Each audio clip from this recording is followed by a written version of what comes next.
tumewekea hizi viti vya plastic. Ni nini tena kuchukia viti vya watu wenye kutoka Nairobi? Simtulie tu MC. Hii ni uwanja wa Squares katika chuo cha taifa cha ufundi cha Eldoret. Wanafunzi wamefurika kiasi kwamba unaweza kudhani ni mkutano wa kampeni za kisiasa, lakini umati huu haujafika kwa ajili ya siasa. Umefika kusherehekea wiki ya utamaduni mwaka 2025. Tupo katika uwanja wa Squares wa chuo cha taifa cha ufundi cha Eldoret, eneo ambalo siku chache zilizopita ligeuka kuwa kitovu cha burudani, rangi na harufu ya vyakula vya asili wanafunzi walipokusanyika kuonyesha utamaduni zao mbalimbali kwa ustadi wa kipekee. Mimi ni Rahab Gati na hii ni simulizi ya ndani kuhusu sherehe ya urithi, tambulisho na umoja.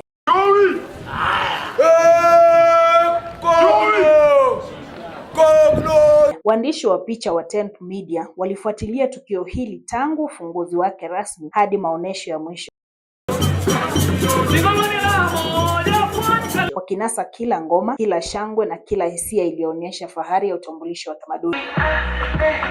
Eneo lote la chuo, hususan uwanja wa Squares, lilibadilika na kuwa kijiji cha kitamaduni ambapo wanafunzi kutoka sehemu mbalimbali za Kenya walionyesha tofauti wao kupitia muziki, ngoma, ushairi, mavazi ya asili na sanaa.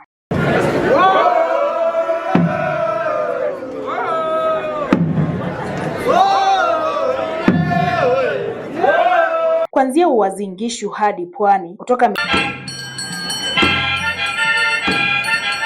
Milima Kenya hadi Baringo, kutoka Nyanza hadi Magharibi.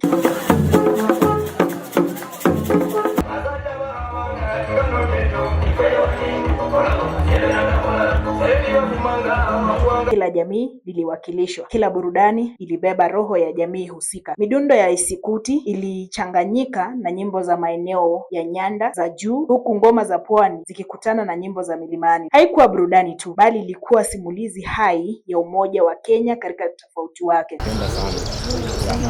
Na pia mwaka huu ama mwaka uliopita tumeona costumes mpya.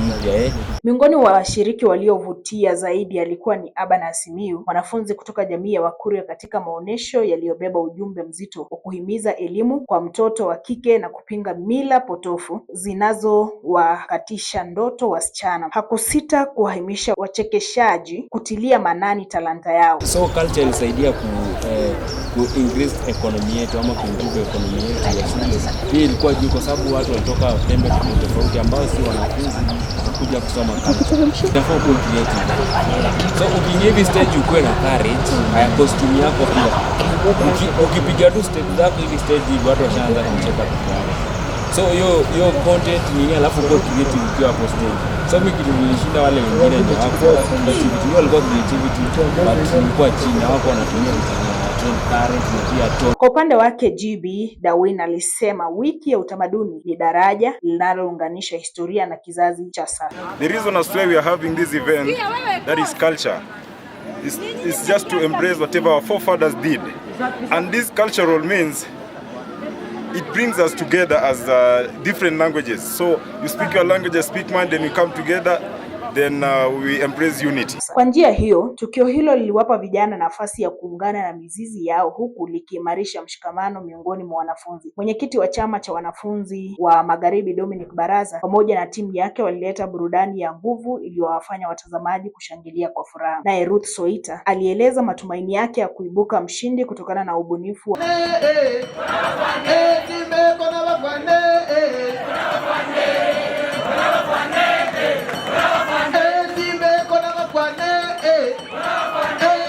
wa mavazi na ubora wa maonesho yao. Kutoka jamii ya Waluya, Collins Senga akiwa amevalia mavazi kamili ya isikuti aliyokumbusha wanafunzi kuwa tamaduni si jambo la zamani, bali ni utambulisho unaoeleza sisi ni nani.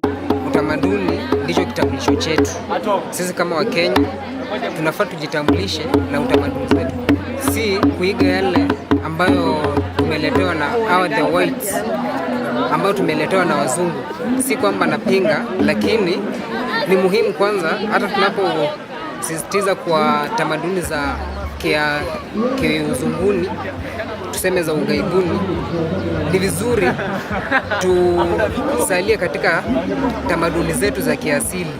maana hiyo ndio utambulisho wetu. Mbali na maonyesho ya jukwaani, wageni walipata fursa ya kutembelea mabanda ya vyakula vya asili, mapambo ya mikono, kazi na sanaa za maonyesho ya mavazi yaliyowapa wanafunzi nafasi ya kuifahamu Kenya kupitia tamaduni mbalimbali. Jioni ya Jumamosi ilipoingia, burudani iliendelea chini ya mwanga wa taa. Kufikia saa 3:30 usiku, maonyesho yalihitimishwa kwa shamra na nyimbo za umoja. Hafla hiyo ilihitimishwa na mkuu wa chuo Daktari Charles Koech OGW, aliyeshiriki kutuza washindi wa mashindano mbalimbali pamoja na vyama bora vya kitamaduni. Ushiriki wake ulionyesha dhamira ya chuo katika kukuza vipaji, kudhamini tamaduni na kuimarisha ushirikishwaji. Kwa chuo cha taifa cha ufundi cha Eldoret, wiki ya utamaduni mwaka 2025 haikuwa tukio la kawaida. Ilikuwa ni simulizi ya Kenya iliyoandikwa kwa muziki, rangi na ngoma, ikikumbusha kwamba nguvu yetu ipo katika utofauti wetu na fahari yetu ipo katika utamaduni wetu. Kupitia tenzi za wapiga picha wa Tenth Media, kumbukumbu hizi zitaendelea kuishi kama picha ya furaha, urithi na matumaini yaliyounganisha maelfu ya watu chini ya anga moja. Kutoka uwanja wa Squares wa chuo cha taifa cha ufundi cha Eldoret, sauti ya umoja na utambulisho wa Kenya ilisikika kwa nguvu, kwa fahari na kwa uhai. Jina langu ni Rahab Gati, mwelekezi wangu amekuwa Kelvin Kimoni, mpiga picha amekuwa Tim Kiplagat, mkandamizi wa sauti amekuwa Lynn Chemtai.